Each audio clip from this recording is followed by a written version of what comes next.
Welcome to Behind the Curtain, Nashville's movers, shakers, and tastemakers. Brought to you by Cord Real Estate, your key to the heart of Nashville. I'm Steve Luther alongside my co-host Van Hoye. Here we peel back the layers of Nashville's vibrant scene, sitting down with the innovators, creators, and leaders who shape our city. From music to business and everything in between, we dive into the journeys that have brought them to where they are today. We're here to uncover the stories behind the success, the passion driving their pursuits, and why they've chosen Nashville as their stage. It's about the people who dream big, push boundaries, and make this city truly unique. So join us as we explore the heart and soul of Nashville through the eyes of those who know it best. Well, today we're excited to have Ben Stroup on the show. Ben is the president of Velocity Strategy Solutions, a company dedicated to empowering organizations through strategic growth, simplifying technology, and driving revenue. With a forward-thinking approach that focuses on data to overcome barriers and achieve remarkable outcomes, Ben's expertise in digital transformation, change management, and revenue operations has revolutionized how organizations succeed. An accomplished author and speaker, Ben is passionate about guiding teams to unlock their potential and achieve sustainable growth. Ben, thanks for joining us today. Absolutely. That all sounds impressive. Well, thank Change you. management. Very impressive. I love it. So just to get started, why don't you share the story of founding Velocity and kind of what's the core mission of the company? Absolutely. So for 2 decades, I sat second chair to some really amazing leaders who led some pretty dramatic changes within those organizations. And one of the things I learned is that the senior leader needs someone who can sit and work alongside them to see across the organization and enable that change to take place. And not just achieve a one-time event, but something that really is able to be sustained throughout the organization. And so as I kind of got to a point in the career, I realized that there was something of value there, and that change happening outside of organizations was happening faster than inside the organization could understand or even assimilate. And oftentimes organizations are built to insulate the person at the top from the opportunities that are in the marketplace. And as a result of that, the person with the most decision-making authority, the person with access to budget, often is the last person to really be aware of what those changes are. And so I really wanted to take what I had done for nearly 2 decades and enable all leaders in organizations who wanted to see breakthrough change take place, figure out how to make that true, and kind of stand in the gap between internal and external stakeholders to bring about that change into existence. And having tried and failed at that a number of times, one of the things I learned was that if you hire an agency, they're really good at doing the things that they're good at. If you hire a consultant, they're really good at telling you ideas and maybe even building and shaping the architecture of things. But what a leader really needs is someone who's willing to kind of roll up the sleeves once the planning work is done and actually lead the organization through the implementation and adoption of that. And so the heartbeat of Velocity is to be kind of an extension of that leadership group to enable the change that they see so clearly. And we do that by pairing operations to strategy. Now, a big part of your work emphasizes the importance of simplifying technology and aligning teams. What are some of the common challenges you see organizations face in these areas, and what kinds of things can you do to help overcome those? So we have 4 parts of an organization that we coordinate in order to enable the change to take place: people, process, technology, and data. The very first thing is we have to make sure that we have interdependent collaborative teams that are aligned around shared outcomes. This is a departure from kind of traditional industrial management that believes in kind of the division of labor, if you will.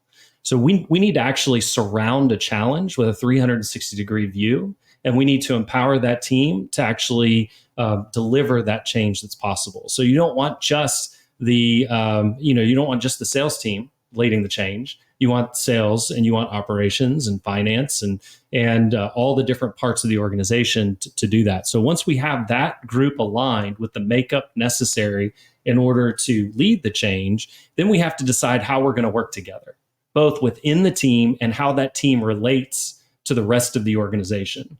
And there's all kinds of, specific terms around that, standard operating procedures and service line agreements and so on and so forth. I like to call them permission systems.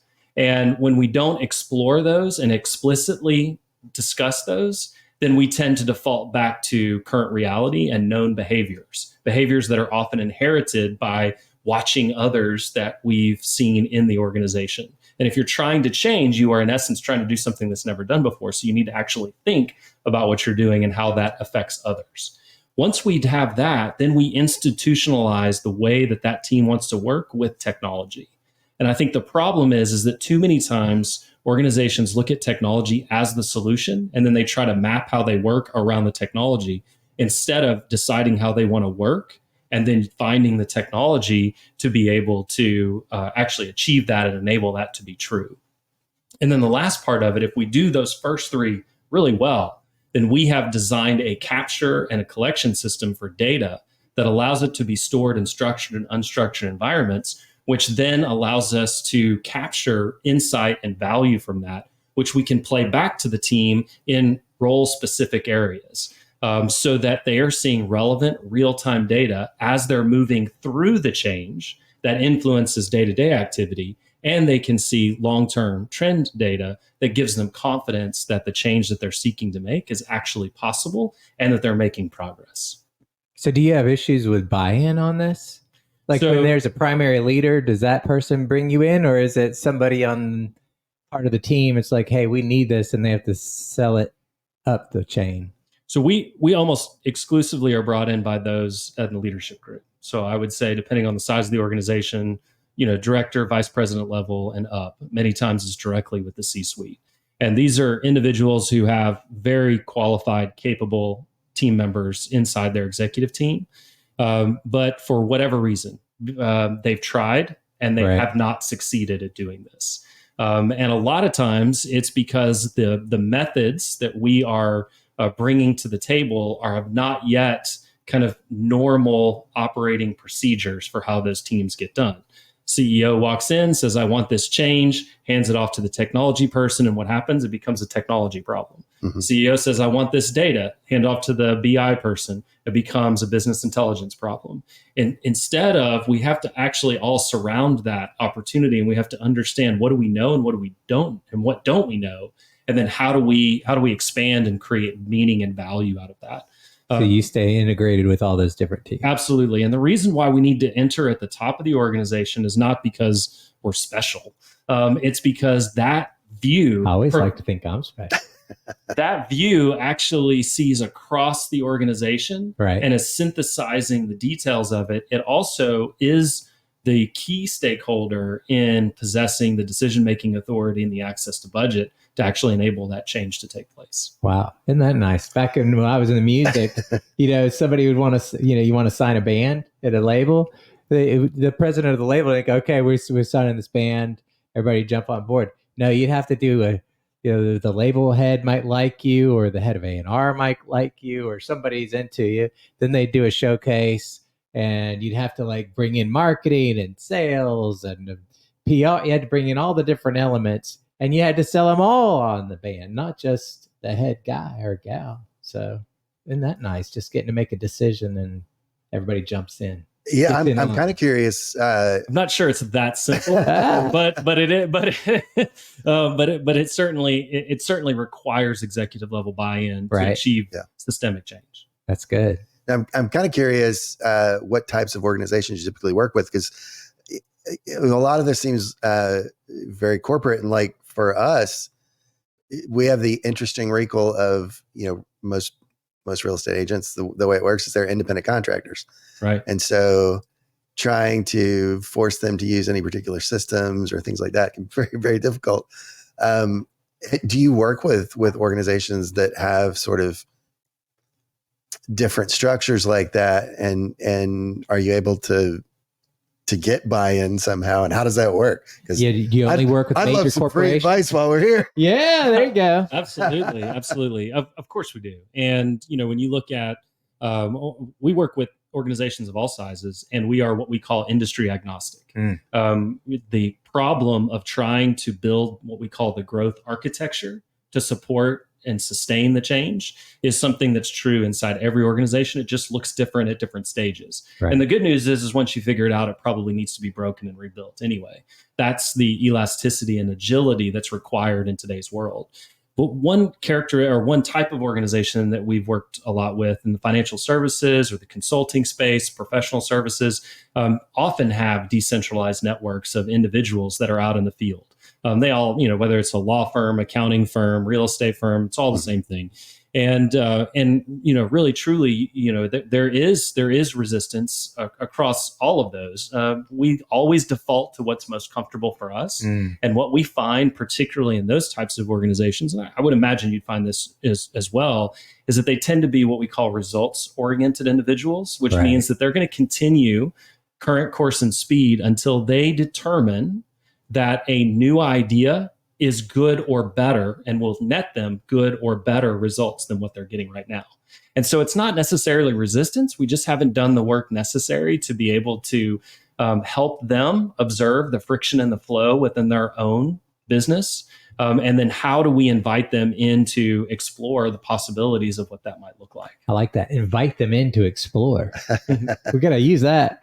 It really does. I mean, I remember when I was early on in my career in a sales rep, the last thing I wanted to do at 11:30 at night was catching a flight that wasn't going to land until 1:30 in the morning was hammer out in Salesforce, what the conversation was, with the prospect, right? But I think there are ways to reduce the friction. And I think there are ways to help people realize that they're going to win more. And if we can reduce the friction and increase the flow and show them how that can happen, that can be a really beneficial. The other thing that I find in those organizations is that oftentimes the feedback loops don't go back up, they just come down. We need you to do this, right? And so there really isn't an opportunity. And with the counterbalance of 1099s and the increased number of 1099s that are mixed in with W-2s, it really does change. There's this phrase, permission systems within an organization. Right. So we do have to invite them in. We do have to give them an opportunity to consider that new reality and determine if it is a preferred one. And so we want those feedback loops from coming up and down. And that's a key part of what we do around stakeholder alignment. I feel like I need to be taking notes. Feedback loops and friction and flow. This is good stuff. No wonder he's wearing a suit and tie. Yeah. Now you're an author as well. Yes. Talk a little bit about some of what you've written. Maybe what's one or two of the key concepts that you think are important for leaders today? I think the first and foremost, when it comes to what's important for leaders, is just fundamental curiosity. They need to realize that we're living in a time where we have it's a very interesting mix of expectations. We probably haven't seen this broad of a mix since maybe moving from the agrarian to the industrial economy. But if you think about it, in most organizations, your senior leaders are still part of that world where this is how you work. You went to an office at a certain time. You went home at a certain time. The company purchased. There was no bring your own device. You abided by the company policy, right? Or you deferred to the good of the company, not necessarily the individual. And then you've got the leaders just behind them, and they kind of lived through a transition where you see the Jack Welch generation kind of waning over time, and you're seeing kind of a more, this employee engagement and awareness that has come into play. And then you see kind of the new managers that are out there, and they feel very empowered by kind of the self-directed learning, but they're still participating inside kind of a corporate setting and believe that that type of environment is something that's going to help them thrive. And so they want meaning and significance, and they see that by doing it with others in a particular way. And then you have those that are graduating college now coming in who don't remember a time that when they wanted to do something, they couldn't find a video on YouTube and then go do it. Right. And so the idea that we have still established norms around how you progress through organizations and when you're qualified to do certain things. And so I think what's most important is that leaders have to realize that the way people are getting information, the way they're making decisions, how that disrupts power structures and decision-making authority is dramatic, and it's changing in real time. And so if you don't if you're not curious about the world and how it's changing, you're going to be left behind. That's good. And I think that the second thing is the fact that leaders have to be flexible. When COVID hit, we thought we had most things figured out. Right. And if you can imagine, in January of that year, we thought that we were, impervious to any obstacle. Right. It was just a raging machine of growth. And then 10 weeks later, we're wondering if the grocery stores are going to be restocked and we're going to have enough water. Or toilet paper. Oh, my goodness. Order the bidet. That's right. And everything had to be remapped. Organizations faced, whether they wanted to or not, faced how do I resource a remote distributed team? And what that exposed, that anxiety came from untested and underdeveloped strategies around what it looks like when we don't all come to the same office, which is really a relic of a different era. Especially in the knowledge-based economy. Crazy. And so if you don't have that curiosity and you don't have that agility, you will not survive this persistent rate of change that we're existing in. So we went from things were incrementally changing to I can't trust trend lines pre-COVID because those assumptions and those realities are no longer true. I do not yet have enough data to be able to give trend lines going forward. So I have to fall in love with the process and the evolution. And technology is teaching us, forcing us to do that, right? The introduction of generative AI and how that is just remapping things. There's so much coming at us so fast that if we're not curious and we're not flexible, we're going to break. Let's talk a little bit about your podcast. So you've got a podcast as well. What kind of inspired you to start the podcast? What are you hoping to achieve with it? What's it about, and where can they find it? Yeah, absolutely. You can find it on all major platforms. It's called The Velocity Factor. And we also have a blog on thevelocityfactor.com to kind of follow along with it. I mean, really, truly, what gets me up every morning is that I know there's a leader out there that sees with clarity what they want to achieve, and they're presently unable to make progress in that area. And so I want them to know that there's at least one person taking a stand for them, that in the hard decisions and in the lonely times and in the closed door office meetings, and when those moments come, that there is a process and a pathway for discovering and bringing along their organization. And that there is a future and a possibility for them to be able to achieve that. And I want them to know there's at least one person out there that understands what it means to sit in that role and to have to kind of live in the balance between now and next. What put that fire in you? I think working with these leaders in the last couple of decades who just, who do you go to when you have to remake your leadership team? You sit the vice presidents down and tell them, guys, we're going to have to remake this. Who do you go to when you realize that you've got to restack the board because there's too much resistance to the change that is going to be required in the marketplace? You sit the board down and say, okay, we're going to have to remake you guys now. We're going to press pause and do fruit basket turnover. You can't do that. So there's very few safe places for leaders in the midst of change. And then we have these unrealistic expectations that when we ask leaders to do new things, they're going to get predictable results, which is just a threshold of expectation, which is ridiculous. And so how do we provide enough cover so that you can work through the hard parts of change management and stakeholder alignment and enrolling people into the possibilities of what's possible? How do we aid them and do that in a systematic way so that not only do you make the change and achieve a one-time peak experience, but that becomes a new reality for that leader. And so I wake up every day going, who is out there that feels completely alone, and how can I give them at least knowledge and awareness that there's one person out there that is ready and willing to inspire them, whether that's through writing or podcast conversations or blog posts or speaking engagements that just says, hey, it's possible. Whatever you see in your head, it's possible. And there are ways to get there. That's good. What are your dinner conversations like with your family at night? Well, it's like I tell people I've got an opinion on everything, whether I know anything about it or not. Oh, I know somebody like that. I know somebody just like that. Yeah. I can tell you that most of the time my kids tell me, Yeah. 17 and 13, that they don't always like to tell me things because I ask too many questions. And they just want to tell a story. Right. So usually the conversation goes with some observation, and then somebody will say something, and then I'll just flat out turn into curious You'll mode. go. And I'll just ask a million questions, trying to understand where that person's coming from, good. and then engage with it. Yeah, our kids hate that too. Yeah. Oh yeah. They'll miss it someday. Yeah, They'll miss it. So you talked about, a management team gets together and realizes we got to make a change. One of the things you talk about is objective, unbiased perspective, and how that's crucial for evaluating situations.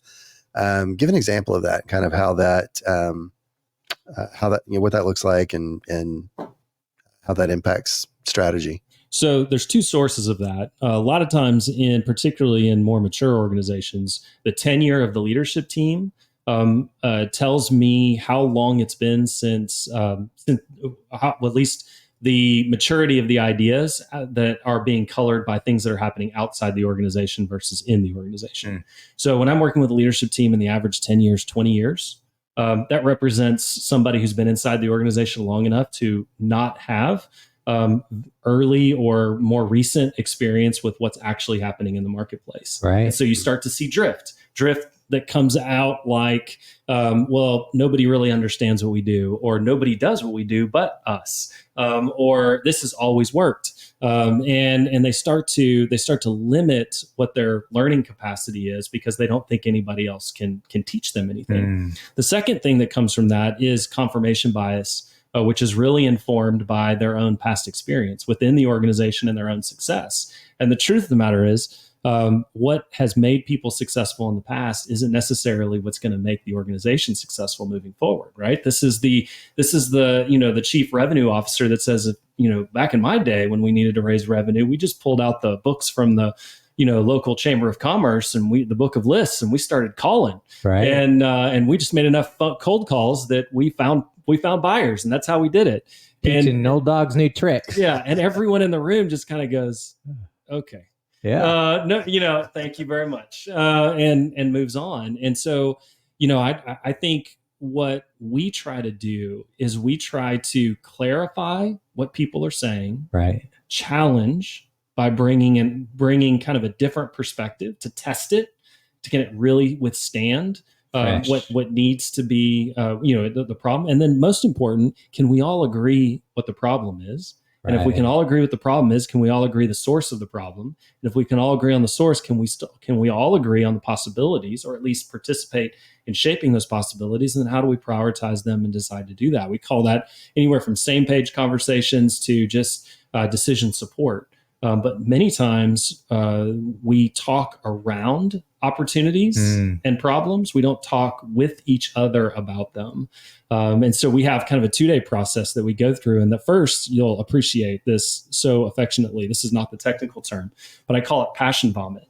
Because it is when everybody on the team gets to just get out of their system everything that they've been thinking. Right. And what we find is it's often the first time everyone that they work with has heard that. That's good. And so when we give space for everyone to say that, and we give space for everyone to hear that and to acknowledge that, it creates a shared understanding. And then you start to realize that if you all agree, almost always agree on the problem, we just don't agree on the perspective. And that's often colored by either lack of being outside the organization, awareness of how changes have happened, or I've just been so successful that I can't help but only see it through the lens of my past success. That's got to be an exciting process. Oh my gosh, it's so invigorating. Yeah. I mean, it is absolute. I mean, like, it is just electrifying for me. See, my title here is Chief Experience Officer. You see, so I would want to hand out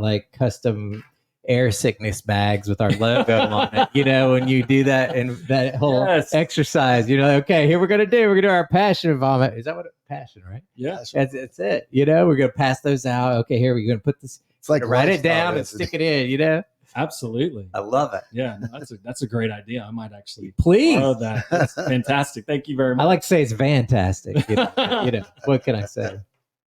Nice. So another concept you talk about is digital transformation. That's kind of a buzzword in a lot of industries.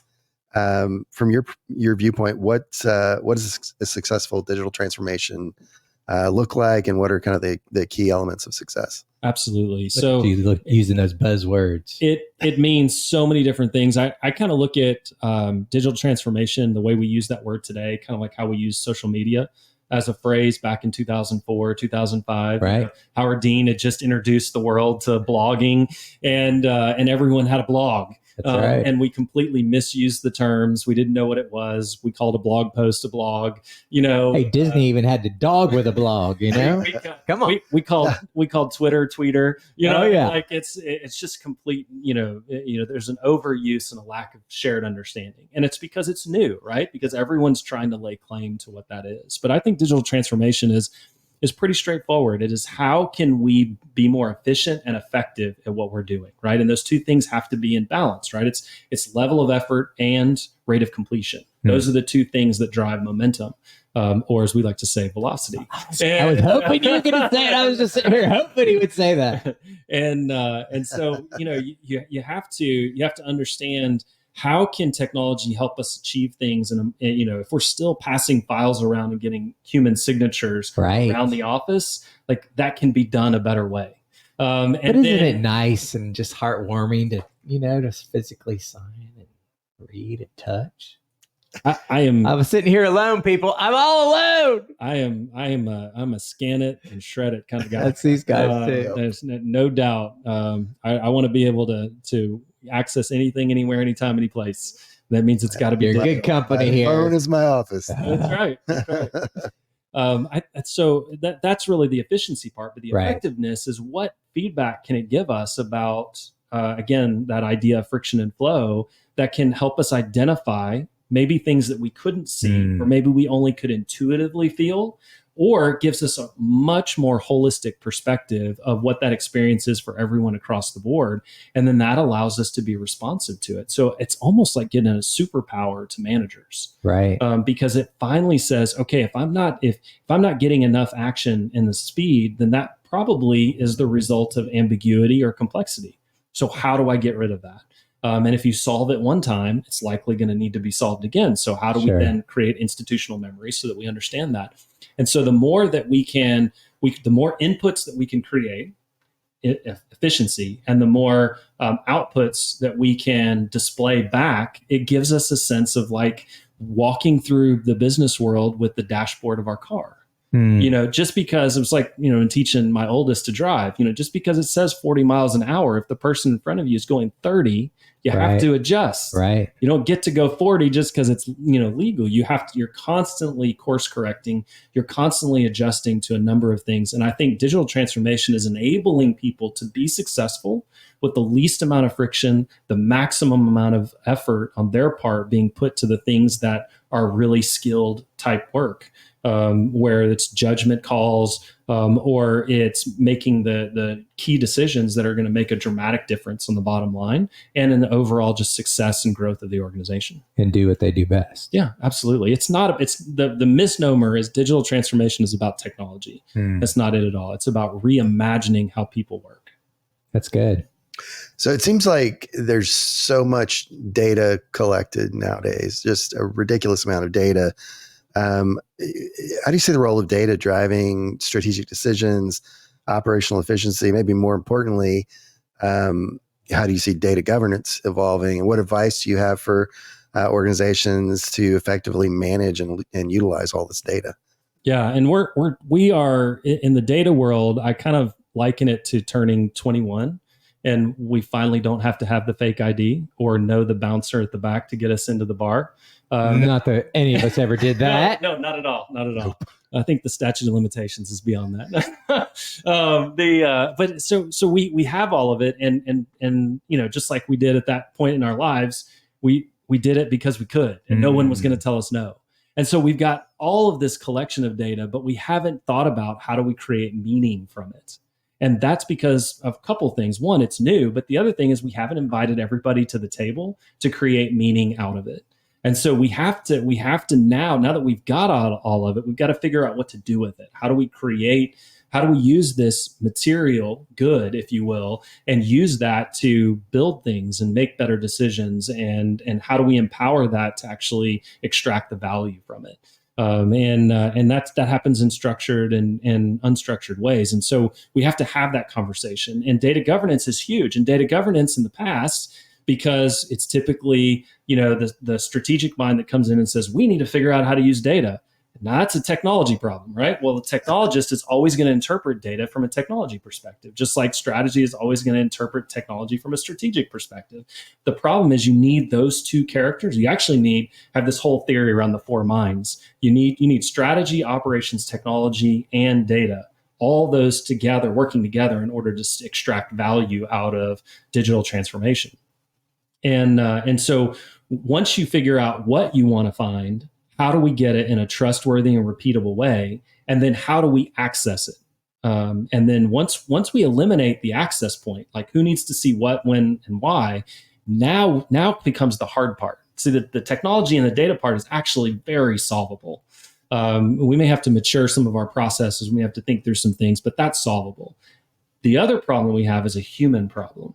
We've been taught to orient ourselves toward data in what's often called a descriptive or reporting format. So we're always looking at what's already happened, right? So give me a great chart around the fact that we missed our number last quarter so I can show the board and explain to them why we're not going to do that again. Well, what we have yet to realize is there's two other accelerators in that I think are really important. Prescriptive, what's happening right now that could change my decision today. And so there goes into that curiosity and that flexibility. So if all I'm focused on is just perfecting what I already know and what I already know how to do, I'm not going to be open to the fact that actually what I thought was going to happen is not it at all. So I need to adjust and adapt. And then you can move to prescriptive or predictive data, which allows us to look forward. So if we have a broad enough data set, we can do modeling and we can say what's likely to happen based on certain scenarios. And so until we start demanding around the leadership table that decisions, proposals, recommendations are supported by data that's accessible, repeatable, and trustworthy, we will not truly extract the full value out of data. So along those lines, you mentioned AI. Maybe it's AI, maybe it's distributed computing, distributed data storage. What are some of the trends you see kind of coming down the pike that will shape the future of strategy and operations, and what should organizations be doing to prepare for those coming challenges? I think the next 5 years is going to be should be dedicated by all organizations to get ready for AI. Just because you have Grammarly doesn't mean that you're an AI company. Right. Generative AI is still a very, very much in its infancy, and it's very much, there's still, it's like Oz, the man behind the curtain, right? There's still a lot of human effort to simulate automation. We haven't really understood haven't even seen or even begun to understand the possibilities that a large language model could bring us. I mean, it's in its infancy and it's scary good now. Oh, absolutely. I can't imagine 5 years from now. And the applications are just very small, right? Yep. I mean, they're very. It's amazing how fast we've gone from hearing about ChatGPT to that becoming a strategic partner. Right. But I mean, some of the organizations we're working with, as they're organizing their data, they're also looking at, for instance, one's a professional service group, a strategy firm. They're going to create their own large language model around all of the reports and strategy efforts that they've ever done in the last 30 years. And so if you can think about the ability to test a report before they deliver it to a client against 30 years of institutional knowledge, incredible, colored by their own kind of position statements and the way they see the world, that is going to make sure that it's taking into account a volume of experience and knowledge that one individual would take a lifetime in order to see. They're seeing this in the medical field, right? Mm-hmm. You have one person that might look at film and they might see, this is what I diagnose it to be. But if you can feed it to a model who's seen, 300 million variants of that, what's the likelihood that they're going to be more accurate or at least more complete in that? And so I think if organizations in the next 5 years could really understand how they need to kind of simplify the system architecture so that they have a predictable and reasonable data flow, and then they can figure out how to manage the collection, storage, and usage of structured and unstructured data, so then extract that value out of the organization. They'll be ready to start to take advantage, because over the next 5 years also, the capacity to do things that are very specific to that organization related to data and artificial intelligence will become more available, become more consumer friendly. And so you're going to see a lot more low code, no code environments, which is going to enable small businesses to thrive. Right. I mean, I think this time that we're in right now is equivalent to, if not greater than, the whole e-commerce movement that really disrupted retail. Right. Where I no longer had to own inventory. I no longer had to own a warehouse. I no longer had to own a storefront. I could do it all, drop ship it, and not even have to carry $1 in an inventory cost from one fiscal year to the next. I could do it just in time, right? Mm-hmm. And so here we are now. I mean, I think it's going to level the playing field. I think as technology gets more powerful, it's actually going to become more accessible. So the individuals, real estate agents, attorneys, doctors, everybody is going to have the ability to do something that's specific to their own data set, but then also specific to their industry as well. And I think it's going to change. I mean, I think about, in school, learning about the card catalog, right? And then we went from the card catalog that you could do these search databases online, and that would return that. And now you're going to be able to assimilate and synthesize information. Doesn't mean we don't have to validate it. Doesn't mean that we don't have to inspect it and make sure it stands worthy of that. We should do that anyway with research. But it means that my ability it's going to shorten the time to collect and organize that data, which means I'm going to have more time to spend making meaning out of it. Right. And I oftentimes refer that to kind of rediscovering the wisdom tradition. That perspective and knowledge is what equals wisdom. Mm-hmm. And we've been so focused on efficiency, and that's how we viewed technology. We viewed it as a byproduct of the industrial age, right? Division of labor, get as big scale as big as possible. Lean methodology is all about doing it again and again and again and removing the potential for errors and risk. Well, now we've got to shift that, and we've got to quit looking at technology simply as a way to scale the same thing over and over again. And we've got to look at it as a way to participate and co-create with us into a future that is ever evolving. Wow. Yeah, I do think it has the potential to be a big equalizer. And I think it's going to be a tremendous competitive advantage for the people that really get into it. I feel like for a lot of small businesses, it's probably overwhelming. I can't imagine. I've got some tech background, so I'm a little more comfortable with it than some. But even for me, like the thought of developing applications around AI is a little bit daunting. If I wasn't here at Cord, I don't know that there would be as big of a push into AI as we've made. Definitely not. Where do you see that shaking out? Like, do you see this really becoming an equalizer, or do you see this as like there's going to be people that jump on board and have a tremendous competitive advantage? Ooh, the elite. There's going to be a lot of people that just kind of get shaken out because they didn't get on the boat. But I think a lot of people didn't even like email at first. They wanted to, but they eventually came around. Fair. Good old AOL and whatnot. That's right, man.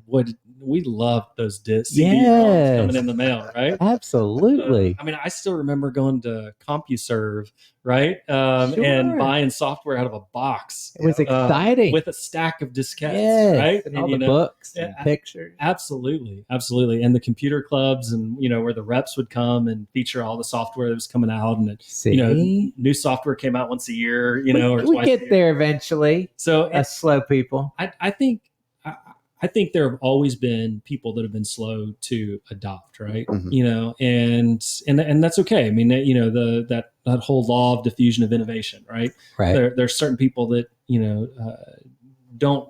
they can't use something today not because they don't want to, but because it simply doesn't exist. That's why we surround ourselves with people like you. People smarter, more plugged in. Yeah, I think it's going to come. Certainly, the early adopters are going to be the pioneers. Pioneers Right. always do two things: they take the most arrows, and they come up with the most discoveries. And then, as it starts to normalize, we'll see a greater adoption. And it becomes part of it. But I do think that With greater velocity. that's right. Absolutely, love it. I feel like we should have a jar. And Absolutely. Oh, I like that. Yeah, Let's do just that. throw a Go dollar back in. and count anytime. Yeah, that's right. It's gonna. There those that are first will see some great advantages, and that'll inspire the rest. And then there will be some that just won't participate, and they'll go away. But there will also be new people that come in. What we forget is that this is new for us. But for those that are in the 10, 12, 15-year-old range, this is going to be normal for them. Right. It's all they already know. And so every generation has had to deal with that. I mean, my dad never trusted cloud drives. Right. He still believes, the old zip disks were the best way to do it. You downloaded everything and then you moved it to the next computer.